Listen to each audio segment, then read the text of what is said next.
Sometimes a job is so well done that it becomes a real problem. I'm not talking about building a bridge or fixing a sewer line. I'm talking about making something fake. Imagine a counterfeit $100 bill so perfect, even the US Treasury struggled to spot it.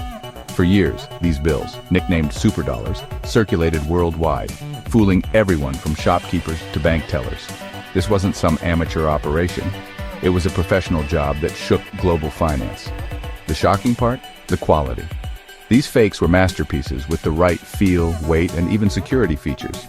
They fooled not just people, but the machines designed to catch fakes. When a fake is this good, it makes you question what money really is. At its core, it's about trust. The Superdollar case put a dent in that trust, making the whole system feel shaky. It's a reminder that even the most secure systems can be challenged by someone with enough skill and nerve. We're diving into how these fakes were made, how they fooled the world, and the massive effort it took to fight back. This isn't just a story of cops and robbers, it's about the art, science, and dirty work behind our money. Let's get into the world of the Superdollar. So, what made these fakes so super? Unlike typical counterfeits, Superdollars were near-perfect replicas of US $100 bills from the late 80s and 90s. The paper was a special cotton linen blend, just like the real thing, something you can't buy at a store. The forgers even mastered intaglio printing, the same raised ink process used by the US Treasury. Security features? They nailed those too. A polyester security thread, a convincing watermark, and embedded red and blue fibers. These details weren't just printed on. They were part of the paper itself. Superdollars passed pen tests, looked right, felt right, and even fooled machines and professionals. For most people, and even many experts, there was no way to tell the difference without specialized equipment. That's why these fakes spread so far, entering the global financial system and circulating for years before anyone realized the scale of the problem. They were, for all practical purposes, the perfect crime on paper. The Superdollar was a nightmare for authorities. A fake so good it challenged everything we thought we knew about money. It wasn't just a forgery, it was a wake-up call. The world had never seen anything like it, and it forced everyone to rethink what it means to trust a piece of paper. Pulling off a job this complex takes serious resources. Ordinary criminals were ruled out. This was the work of a nation. All evidence pointed to North Korea, a country desperate for foreign currency and cut off by sanctions. Counterfeiting US dollars became a logical, if illegal, way to fund the regime.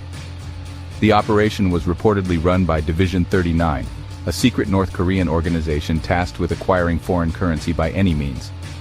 With state backing, they had access to top technicians, the best materials, and political protection.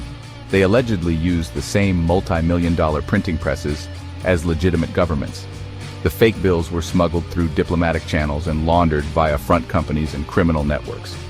This wasn't just a crime, it was economic warfare, designed to undermine the US economy while funding a hostile regime.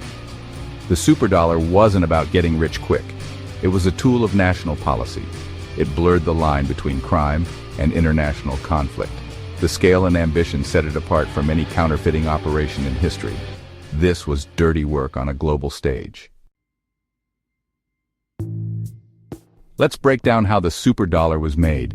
The forgers reverse-engineered every detail, starting with the paper, a secret cotton linen blend they managed to replicate. Next came intaglio printing, requiring master engravers and high-tech presses to mimic the fine lines and raised texture. They didn't stop there. Offset printing for background colors, unique serial numbers, and even microprinting so tiny, you'd need a magnifier to read it. Security features were the final hurdle. A convincing security thread embedded in the paper, and a watermark created during the paper-making process. Every element was painstakingly copied, from the ink to the fibers. The result? A bill that wasn't just a copy, it was a work of art, indistinguishable from the real thing to almost everyone. The technical achievement was staggering, but this artistry made the crime even more dangerous. The Superdollar was more than a fake. It was a masterpiece with the power to destabilize economies. It proved that with enough skill and resources, even the impossible could be faked. And it set a new bar for counterfeiters everywhere. When Superdollars hit the streets in the early 90s, nobody noticed. cashiers, money changers, and small business owners in Asia and the Middle East accepted them without question. The bills blended into local banks, then entered the global financial system, moving from country to country. Their quality was so high, they passed through counting machines and fooled even trained bank tellers. The U.S. Secret Service eventually caught on, but even they struggled. Identifying a superdollar required lab equipment and microscopes. For years, these fakes earned the nickname near note perfect. The $100 bill is the world's most trusted currency, and the existence of a perfect fake threatened that trust. If banks couldn't tell real from fake, they might stop accepting hundreds altogether, risking a ripple effect across the global economy. The superdollar wasn't just a clever forgery, it was a direct threat to the credibility of the US dollar. The pressure was on to find a solution, and fast. The stakes were higher than anyone realized. The world's financial system was under siege from a piece of paper, and the clock was ticking. Something had to give. Even the best forgeries have flaws. Investigators spent years searching for a consistent error to separate superdollars from real bills.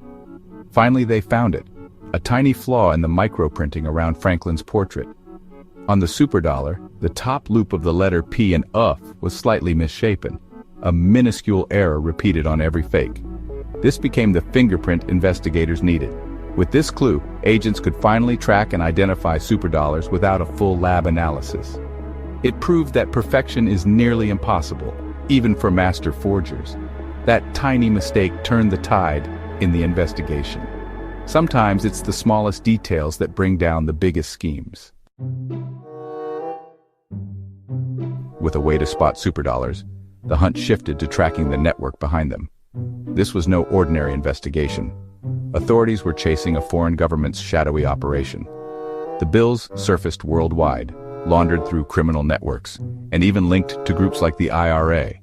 Arrests of mid-level distributors helped piece together the supply chain, while defectors from North Korea confirmed the state-sponsored program. Despite mounting evidence, bringing the masterminds to justice was nearly impossible. North Korea denied everything. The U.S. responded with diplomacy, sanctions, and a major currency redesign. The goal wasn't just arrests, it was to disrupt the network and make counterfeiting too costly to continue. The battle played out in the shadows, far from the public eye. It was a global game of cat and mouse with no clear end. The superdollar left a lasting mark. Its most immediate effect? A complete redesign of U.S. currency in 1996 with new security features like color-shifting ink and a larger off-center portrait. This overhaul was a direct response to the superdollar threat. But the damage went deeper. The case shattered the world's trust in the $100 bill. Banks and businesses became more skeptical, and counterfeit detection technology advanced rapidly. Ordinary people grew wary of large bills, especially in international deals. The superdollar showed that economic warfare could be waged with printing presses, not just weapons. The U.S. ramped up resources for currency security, turning the fight against counterfeiting into a permanent arms race. The Secret Service's mission became more global and high-tech. The story is a reminder of how fragile our systems are, and how much work goes into protecting them. The superdollar was a masterpiece, but it also sparked a wave of innovation.